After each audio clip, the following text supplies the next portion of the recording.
Merhabalar, ben Merve. Temmuz ayı favorileri videoma hoş geldiniz. Umarım keyifle izlersiniz.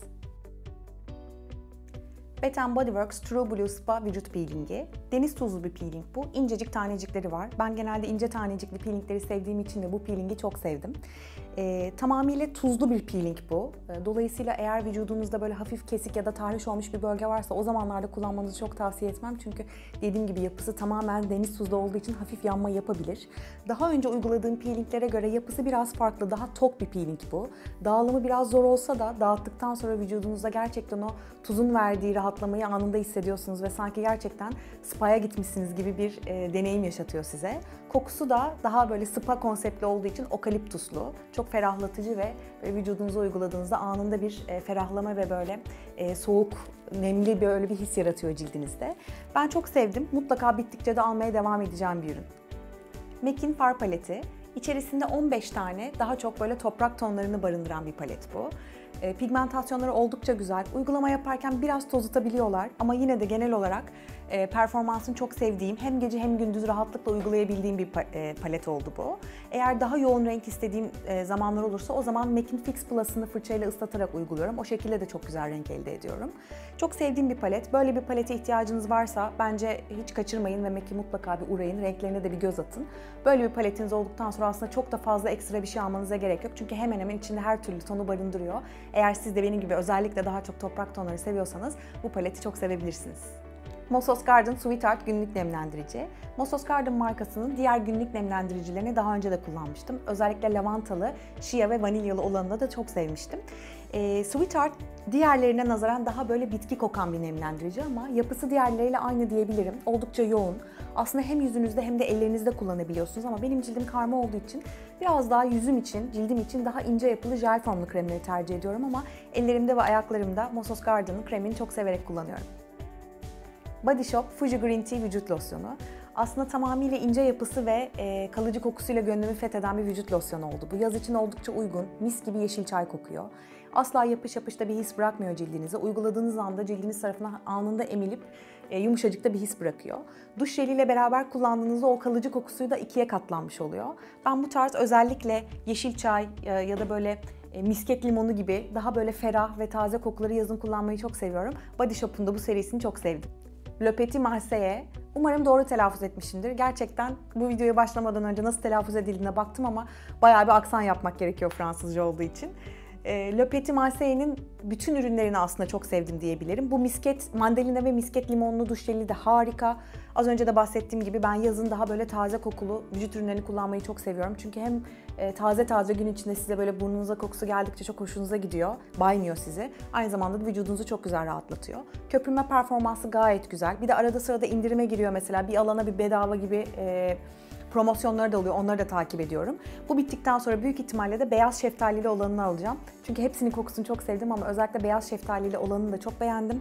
Bence dediğim gibi fiyat performans olarak hem köpürme performansı hem de aynı zamanda uyguladığınızda cildinizde verdiği o nem anlamında oldukça başarılı bir ürün. Almaya da devam edeceğim bir ürün. Yves Rocher Bio nemlendirici vücut sütü. İncecik yapısıyla, çok hafif aloe vera kokusuyla ve en önemlisi temiz içeriğiyle favorilerim arasına girdi. Sürdüğünüz anda o kadar ince ki yapısı, sürdüğünüz anda anında vücut tarafından emiliyor ve hiçbir şekilde yapışkan bir his bırakmıyor cildinizde.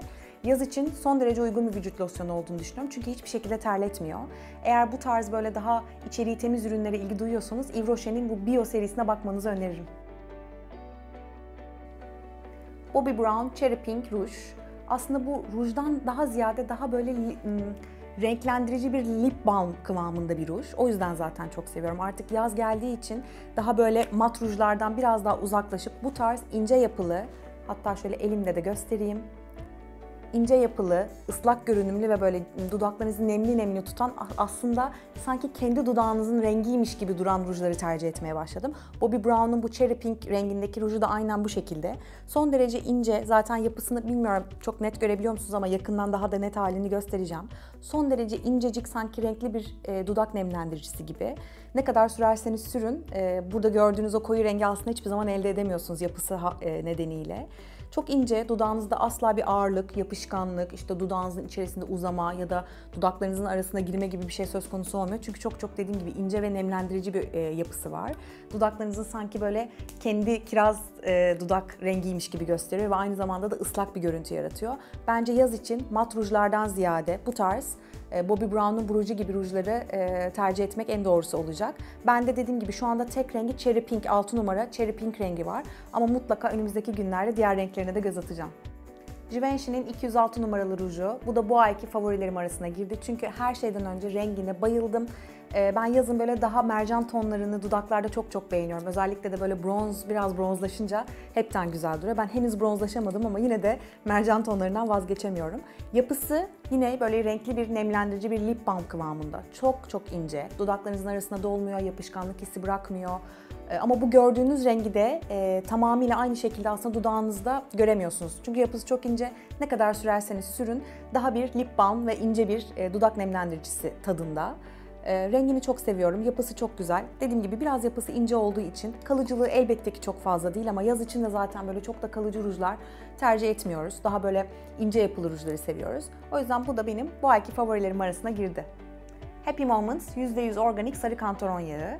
Bu sarı kantaron yağıyla tanışmama vesile olan çok sevdiğim arkadaşım Aslı Özdel'dir. Böyle ufak tefek tahrişler, yaralarla ilgili bir tedavi edici ama doğal, aynı zamanda doğal bir ürün arayışı içerisindeyken Aslı dedi ki bana, Merve mutlaka bu tarz ufak tefek kuruluklar, yaralar, işte sıyrıklar ve bunun gibi oluşumlar için sarı kantaron yağını almanı öneririm demişti. Ne zamandır da aklımdaydı. Geçenlerde City Farm'a gittiğimde ben de bu sarı kantaron yağını gördüm. Hemen satın aldım. Gerçekten etkisi oldukça iyi. Çok az kullanmanız yeterli. Ağzına kadar doluydu, işte ben şu kadarını falan kullandım. Hakikaten yaralar, sıyrıklar, ufak tahrişler üzerinde oldukça güzel etkisi var. Bence bu tarz böyle ufak sıyrıkları daha doğal yağlarla atlatabiliriz. Hemen krem sürmemize gerek yok. O yüzden siz de istiyorsanız bir araştırın sarı kantaron yağının özelliklerini ve nelere iyi geldiğini. Eğer aklınıza yatarsa siz de eczanelerde de satılıyor, aktarlarda da satılıyor ama eğer isterseniz hani %100 organik olmasını isterseniz City Farm'da da bu Happy Moments markasına da bakabilirsiniz. Acı elma yağı. Bu benden çok aslında daha çok Melisa'nın favorisi ama onun favorisi olunca otomatikman benim de favorim olmuş oldu. Melisa'da ne için kullanıyorum bu yağı ve aslında nasıl bu yağ ile tanıştım? Çok kısa bahsetmek istiyorum bundan. Melisa büyümeye başladıkça biraz tabii haliyle gaz sancılarımız da başladı. Kimyasal bir şey kullanmak asla aklıma gelmedi ve hiç istemedim. Ne yapabilirim diye doktoruma danıştığımda zaten doktorum da en az benim kadar, hatta benden çok daha fazla doğalı destekleyen ve ilaca çok karşı olan bir doktor olduğu için bana acı elma yağını önerdi. Ayaklarının tabanlarına, altına ve karnına sürebilirsin dedi ama bizim göbeğimiz henüz düşmediği için karnına süremedim ama her gece ayaklarına masaj yaparak sürüyorum. Üzerine hemen çorabını giydiriyorum. Oldukça faydası olduğunu gördüm. Bence gaz sancıları çok azaldı. O yüzden aklınızda bulunsun. Belki kendiniz için bile kullanabilirsiniz. Eğer böyle daha gaza meyilli bir yapınız varsa acı elma yağını kendi ayaklarınıza da sürebilirsiniz veya bebeğinizin ayaklarınıza da sürebilirsiniz. Ama öncesinde doktorunuza danışmanızda tabii ki mutlaka fayda var. Aslında Melisa ile ilgili konuları bu kanalımda paylaşmıyorum. Daha Merve kanalında paylaşıyorum. Aklınıza gelebilen her şey, hamilelikte neler kullandığım, ileriye dönük doğum hikayemi de mutlaka o kanalda anlatıyor olacağım. O yüzden benimle ilgili, hamilelik sürecimle ilgili ve Melisa ile ilgili konuları merak ediyorsanız Daha Merve kanalıma da abone olmayı unutmayın. Kozmetikleri bitirdiğimize göre bir Merve klasiği olan diğer favorilere geçebiliriz. Yeni keşfettiğim ve çok severek kullandığım eğlenceli bir uygulamadan bahsetmek istiyorum size. İsmi Snaps. Snaps nasıl bir uygulama ve telefonuma nasıl indirebilirim gibi soruları sorduğunuzu duyar gibiyim. Öncelikle hem Android cihazlar için hem de iPhone cihazlar için Google Play'den ve Apple Store'dan uygulamayı çok rahatlıkla ücretsiz bir şekilde indirebiliyorsunuz. Nasıl bir uygulama derseniz Snaps, sevdiğiniz her şeyi görsel bir arşiv haline getirebildiğiniz bir uygulama. Yani bu makyaj malzemeleriniz olabilir, yaptığınız kombinler, sevdiğiniz yemekler, gittiğiniz ülkeler, aklınıza ne geliyorsa yani neyi paylaşmayı ve bir arşiv haline getirmeyi seviyorsanız Snaps'ta bunu görsel bir arşiv haline getirebiliyorsunuz. Ben bu uygulamayı keşfettiğimde aslında aklıma ilk gelen şu şekilde kullanmak oldu. Genelde sizlerden bana hep sorular geliyor, işte Merveciğim favori MAC rujların nelerdir ya da favori fondötenlerin neler, favori BB kremlerin neler gibi çok fazla soru alıyorum sizlerden. Bunları farklı mecralarda görsel olarak yüklemek çok kolay olmuyor ama Snaps'ta bu çok kolay olacak. Kendinize farklı kategoriler, albümler açıyorsunuz, işte favori rujlarım ya da işte günlük kombinlerim gibi nasıl dile getirmek isterseniz. Ben de ufak ufak şu anda ilk olarak kozmetikten başladım. Ufak ufak eklemeye başladım favori rujlarımı ve diğer kozmetik ürünlerimi. Eğer beni Snaps'tan takip etmek isterseniz de kullanıcı adım Merve Özkaynak. Uygulamayı indirip bunu burada videonun açıklama kısmında da yazıyor olacağım. Eğer isterseniz linke tıklayıp direkt uygulamayı da telefonunuza indirebilirsiniz. Dediğim gibi kullanıcı ismim de Merve Özkaynak. Çok keyifli bir uygulama. Vaktin nasıl geçtiğini anlamıyorsunuz çünkü başka insanların eklediği albümlere de baktığınızda gerçekten zamanın nasıl geçtiğini hiç anlamıyorsunuz böyle. Bir anda kaybolup gidiyorsunuz işte kombinlerden yemeklere, yemeklerden makyaj malzemelerine atlıyorsunuz. Güzel bir uygulama. Sizlerin de indirip beni takip etmenizi çok isterim. Sizin bu yaz sıcaklarınızda favorileriniz neler? Gerçekten çok merak ediyorum. Yorum olarak bırakırsanız da çok sevinirim. Eğer videomu beğendiyseniz lütfen beğenmeyi ve sosyal medya üzerinden arkadaşlarınızla paylaşmayı unutmayın. Kanalıma yeni geldiyseniz makyaj, alışveriş ve stil videoları için lütfen abone olun.